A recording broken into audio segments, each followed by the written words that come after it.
him the other day and I was like, "Good morning, Mr. Chairman." He started dying. Oh my gosh.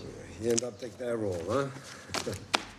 It's crazy. It's like I'm looking at like the stuff and I'm like, paints like things and I'm like, oh my gosh. That's crazy. You never know. One day you're here and you're gone the next. Ain't it the truth? Yeah. Ain't it the truth? Today's the 21st of every month is my bad day. Wait out here till I'm cold? Yes, please. Yes. Okay, go. Yeah, it's just, Yeah, isn't it? It's terrible. 2 years, 5 months today. But who's counting? Yeah. Yeah. Oh, God. Okay. Hey, kids. We opened up. Yeah, we opened the windows. Try to get some air in here. They turned the AC up. So Oh my God. Oh, boy. Would have been Sounds terrible. about right.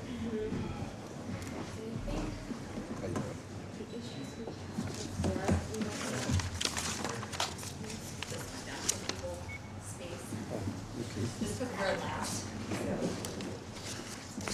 Down. This chair. That's like, No. This is more than one person. there you go. What's the matter, getting old? See this knee? I was like, you're still breaking it. I'd see. My doctor was so. Should have gotten in touch with me first. Dave, Should've gotten you a why, deal on that one. How we doing? Jeffrey, Yeah, okay. I'm gonna get it sooner. Okay. What are you doing? I probably still have connections. Yeah. Johnny, me 40% off. You mind a little rust? I'll take the run. If I get to that part of my basement where I have some of my old samples and stuff, if I come across anything knee related, I'll bring it to a meeting. Yeah. Sylvia, that podcast one, number one was canceled. Off, yeah. You know, my daughter, when she was in junior high school, science, they had to do a presentation. Yeah. So she did total knee replacement. And I walked her through it at home. I know. And then she took it to I had a replacement knee. Yeah. And she took all the stuff in and she got a good grade on it. Yeah, sure. The last item. Thank you, hello.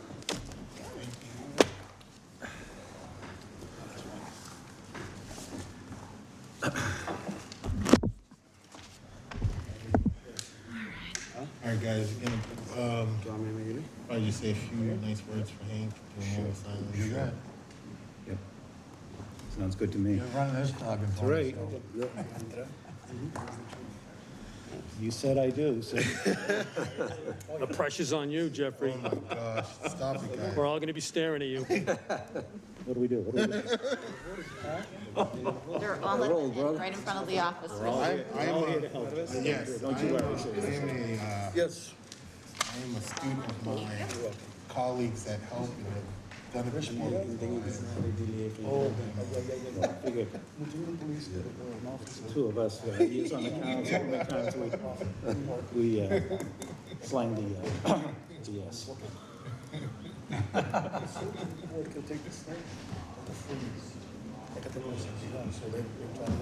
This was back in the day. Now it doesn't matter. When do you want me to call them in? Or are we gonna call them in one by one?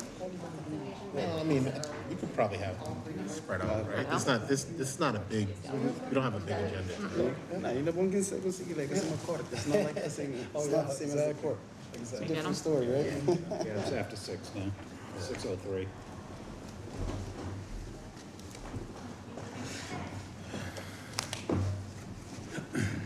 Come for the hiring squad. All right.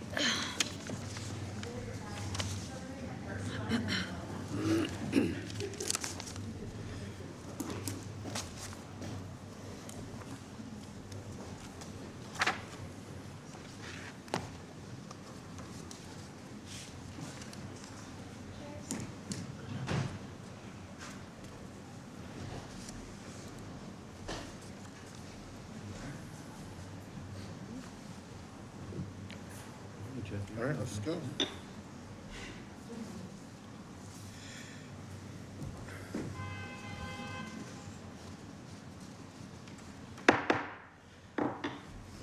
to open the meeting for the regular scheduled meeting for the License Commission. It is now 6:04 in the GRA building, Thursday, October 21st. If we can rise for the Pledge of Allegiance, please. I pledge allegiance To the flag of the United States of America and to the republic for which it stands, one nation, under God, indivisible, with liberty and justice for all. If we could just remain standing, our chairman, Hank, passed away a few weeks ago. Just like to take a moment, just in his remembrance.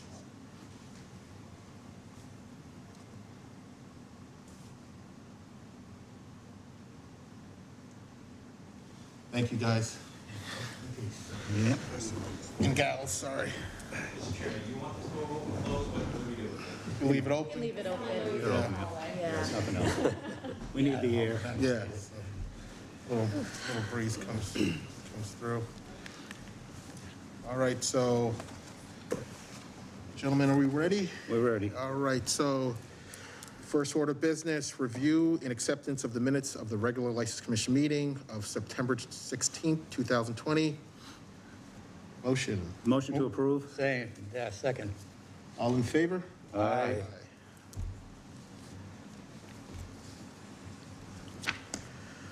Second order of business, the approval of the following police officers as licensed agents for the month of October. Lieutenant Paul Bianca, David Farrell, Sergeant George Corey, Christopher McDonough, and Tim Stanton, Captain Hallisey, William Hallisey, Detectives Eric Cummings, Jackie Condon, Eric Clark, Santiago Sereno, Thomas Haley, Michael Bunker, Nazar Paul, James Cornshaw. Move to accept as read. Second. All in favor? Aye. Motion carries. We have 0 old business.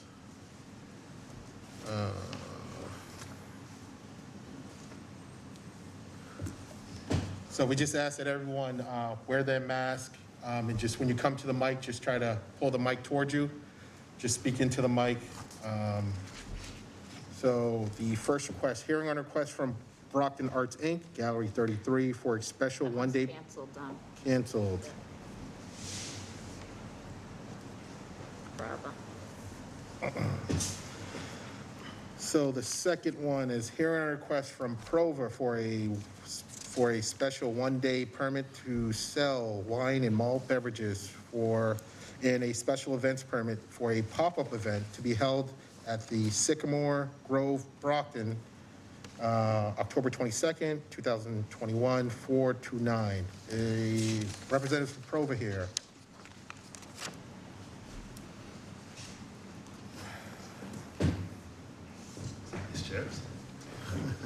There you go. Hi, can you all hear me? Just want to tell us about the event and Yep. Request for a special. Identify yourself. Hi, my name is Yuval Severa, one of the co-founders of Brockton Beer. Will be one of the hosts there at Prova, serving craft beers. This is very similar to some of the events that we've had all summer, Thursdays and Fridays for this 2021 without incident. We're just looking for a special request for tomorrow. Yeah, if there's any questions. Just your address to the secretary, just so we have that.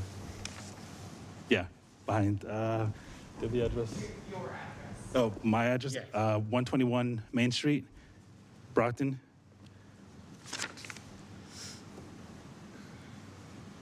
All right. So this is Prova, kind of, you guys are the same folks that have been running it since. Any questions from the commission? Just what is a pop-up event, please? Yeah, this is similar to a beer garden. There are a few folks there having beers. There will be music and food vendor. Prados is actually the food vendor that we've selected. There's no more than probably about 150 people throughout the afternoon from 4 o'clock till 9 p.m. Again, it's primarily a community event. People are having a few beers and having conversations. Thank you. Yep. Lieutenant? As far as the police department is concerned, we reviewed the application, and we don't have any objection as long as a police detail is obtained for all hours of operation and also to clear a crowd from the property if needed. And the fire doesn't have to sign off on it. I mean, this event has been going on. They're adding on a day. Oh, Eddie said they're all set. They're all set. I was gonna say, Eddie said he was gonna bring it Yeah. tonight, and then I saw he wasn't. No, gonna he bring it, called so me. I was like, Yeah, he called. He said they're all Yeah, set. so, I Yep. mean, The mayor has approved it too. and the mayor's office has approved this as well from our legal counsel. I don't see any opposition in the crowd, so Motion to approve pending receipt of required letters. motion's been made and seconded. All in favor? Aye. Thank you.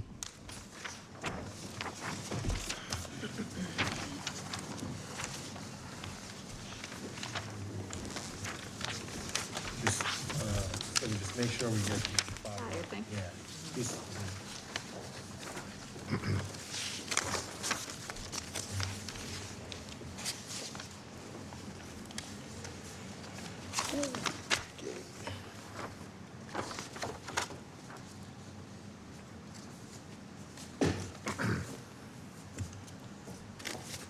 Next up, we have hearing on request from George Northern Lights, Inc., doing business as George's, to remain open until 3 a.m. on New Year's Day, January 1st, 2020, for a New Year's event celebration being held on December, and a New Year's December event being held on 31st, located at 220 to 228 Second Rear Belmont Street, Brockton.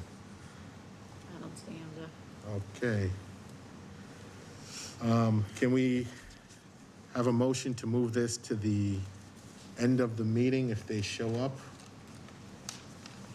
So moved. Second. All in favor? Aye.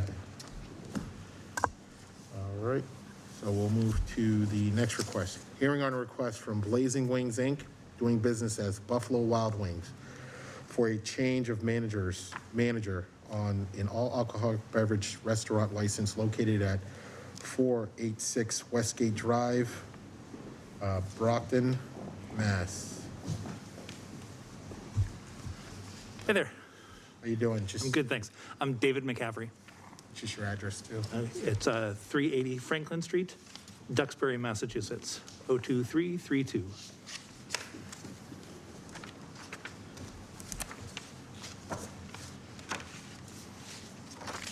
You may proceed. We're just changing managers. I am the assistant general manager currently, with the expectation of being promoted to general manager, and I am in the restaurant 5 days a week. I have several managers who work below me, all of which are ServSafe certified for alcohol service, and we train everybody on our team through ServSafe as well for responsible alcohol service.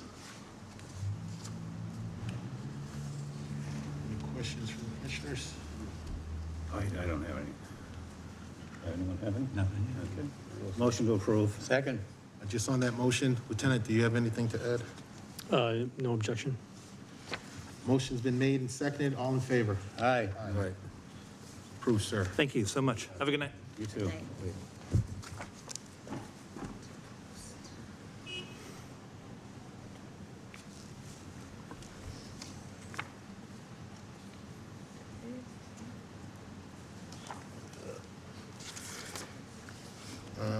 Hearing on request from Brockton's Post 1046 VFW of the US Inc. of Us Inc. for a change of managers on an all alcoholic beverage club license located at 283 North Quincy Street, Brockton, Mass. How you doing, sir? All right. Mr. Chairman, if I might, Yes. I have to recuse myself from the life member. Okay. So noted. Can you just note that? Yep. that recuse yourself? Just your name and address for. Okay. My name is Robert Graham. I'm currently the commander over at the VFW. My home address is 6 Alphonse Road in Brockton, Mass. The address of the VFW is 283 North Quincy Street in Brockton. Gotcha. So are you coming on as the manager?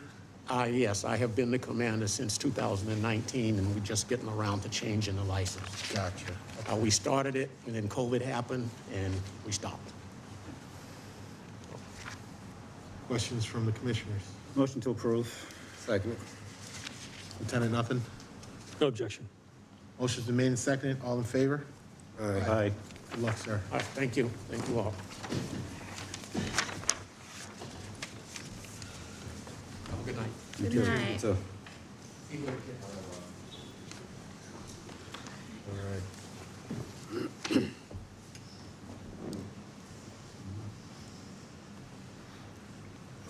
Okay.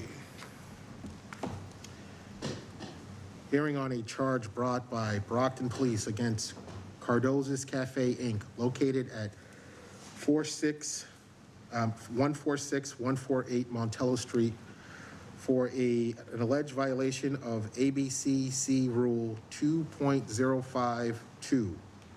No license for the sale of alcoholic beverage shall be permitted. Any disordered, disturbance, or illegal of any kinds to take place on the licensed premises. The licensee shall be responsible whether present or not. This incident was reported on August 8th August 8th of 2021 at approximately 1:08 a.m. Can we have the parties here? Scott Martin for Mr. Cardoso. Yes. Good evening, members. Sorry, brother. Good evening, Aileen Bartlett, Assistant City Solicitor. Great.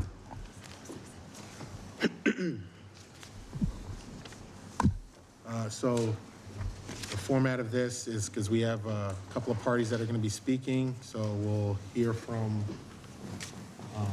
the Cardoza representatives, and then council will speak. We can start with the city. Okay, we'll start with the city. So we'll start with the city, and then we will hear from.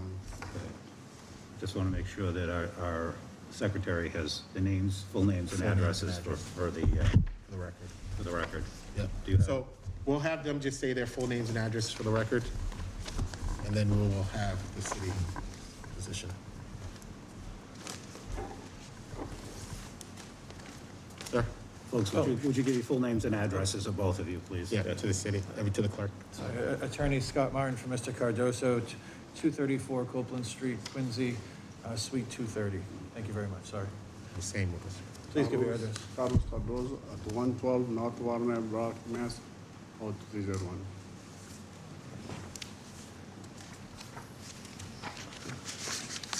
Thank Yep. you. So again, Aileen Bartlett, Assistant City Solicitor. This matter is before the commission as a result of two incidents, a stabbing and a hit and run, which both occurred at Cardoza's Cafe on August 8th, 2021. By way of background, the establishment was also asked to come before the commission due to complaints received following multiple disturbances involving the establishment in September. During a review of those disturbances by the Brockton police officers assigned to the License Commission, it was revealed that these two occurrences on August 8th occurred. Lieutenant Bananca subsequently spoke with the owner, Mr. Cardozo, who stated that he was aware of both incidents. However, Lieutenant Bananca determined that after doing some investigation that the establishment did not notify the police of the ongoing disturbance. So I'm going to take testimony. I have Officer Cabral and Montero, thank you, of the Brockton Police Department here, and those were the officers who responded on August 8th, as well as I'm going to take testimony from Lieutenant Bananca.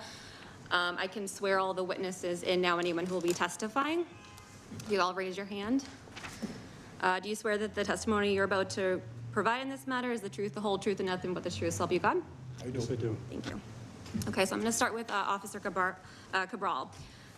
Could you please state your name? Wilson Cabral. And you're a police officer with the Brockton Police Department? Affirmative, ma'am. Yes. And you're assigned to the Patrol Division? Affirmative. And I'm just going to direct your attention to Exhibit 2. Ma'am? Can you identify that document? It's the report that I took on August 8th, 2021 at approximately 1:08 a.m. in the morning. And so I understand you responded to an incident at Cardozo's Cafe on that date and time, August 8th. Yes, ma'am. Can you just summarize what happened and what your investigation was? On August 8th, officers were dispatched to Cardozo for an assault and battery in progress. And the caller stated there's a large fight and someone was hit by a car. Upon arrival, we learned that one of Cardozo's security guard was stabbed in the leg, while Officer Montero, to my left, was assist the person who was hit by a car. I, Officer Cabral, spoke with the security guard, Anthony, who was stabbed in the leg. According to Anthony, while he was trying to assist his co-worker, Jose, with the combative party, the male party stabbed him in his right leg with a knife. Anthony stated he does not know the suspect or knows where the suspect went after stabbing him. Anthony was transported to Brockton Hospital for further medical evaluation. I then spoke with Jose, who stated the unknown male party was trying to fight with someone in the bar.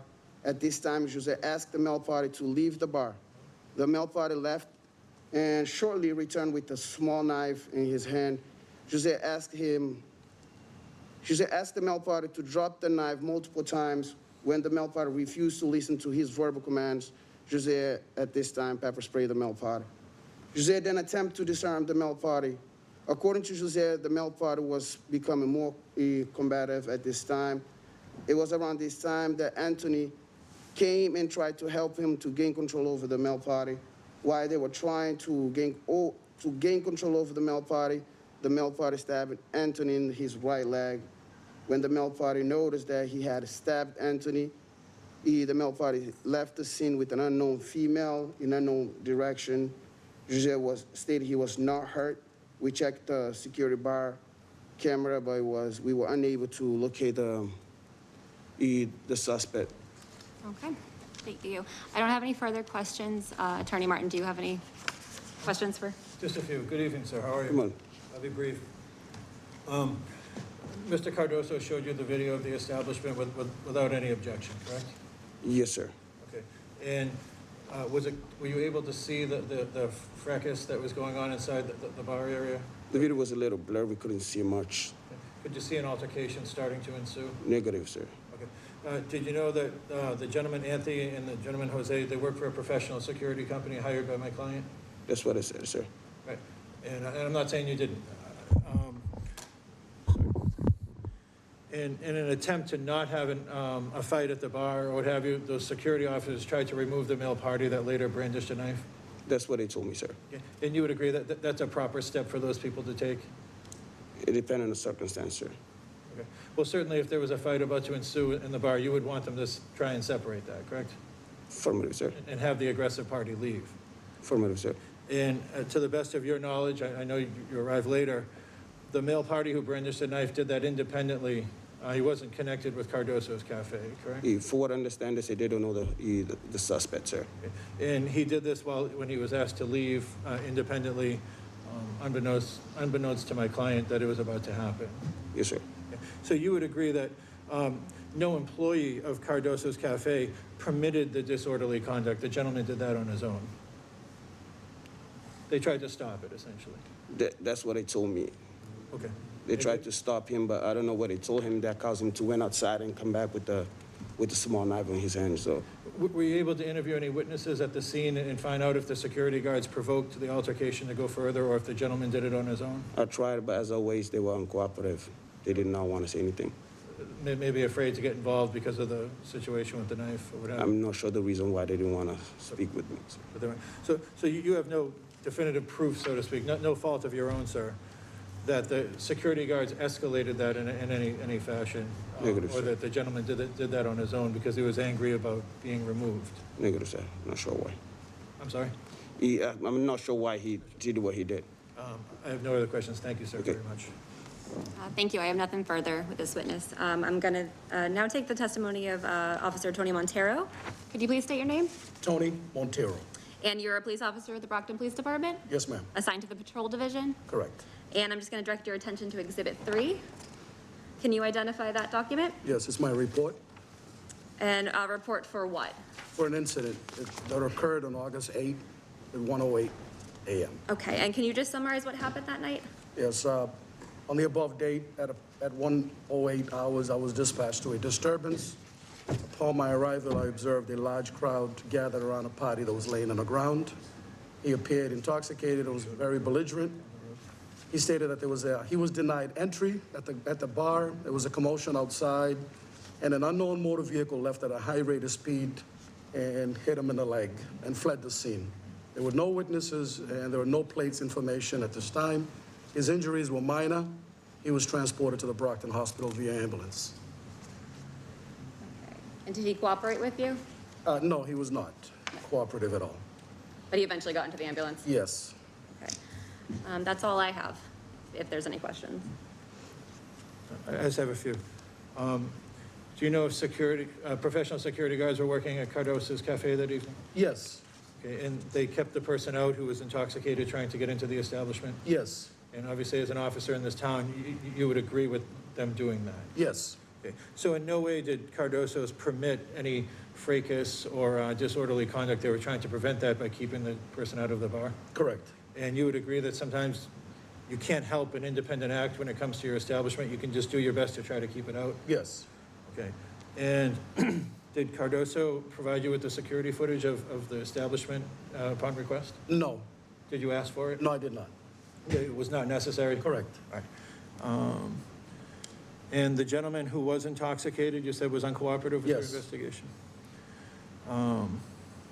And you were notified about the incident, and that's why you responded, correct? Yes, sir. You were notified by Cardoso's Cafe? Well, my dispatch. Your dispatch, okay. Yes. And you were there fairly quickly?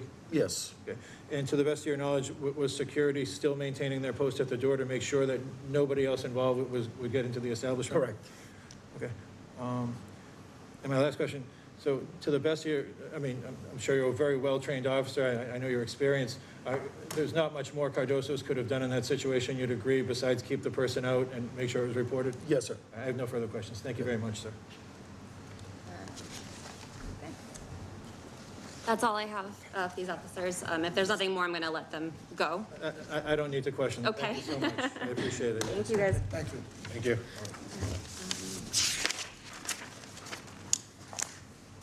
I'm now going to take testimony from Lieutenant Bonanca. Can you hear me okay? Yes, I can. I'll yell. Can you please state your name? My name is Detective Lieutenant Paul Banaka. And you're a lieutenant with the Brockton Police Department? That is correct. And what is your role with respect to License Commission? I am the police liaison to the License Commission. Okay, and September of this year, I understand this establishment was scheduled to come before the commission for ongoing disturbances? Correct. And then, and you took steps to prepare for that meeting? Yes, I did. And good. I researched the calls for service, and I took just a random 3-month period between June and September. And I noticed that there were 20 calls for service, and to determine this is just to view the daily log of the Brockton Police Department, which basically logs all the incoming calls for service, which I did.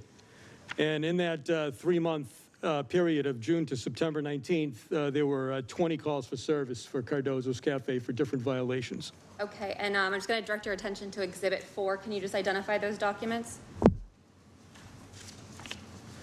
Exhibit 4 is a cover sheet that I partially prepared, and I believe the times in the day of the week was I'll represent that I provided those. provided those, but I formulated the document which basically cites all the calls for service between June 17th and September 19th of this year. And the subsequent documents are those calls. That's correct. I also enclosed copies of the police department daily log with regards to each call of complaint.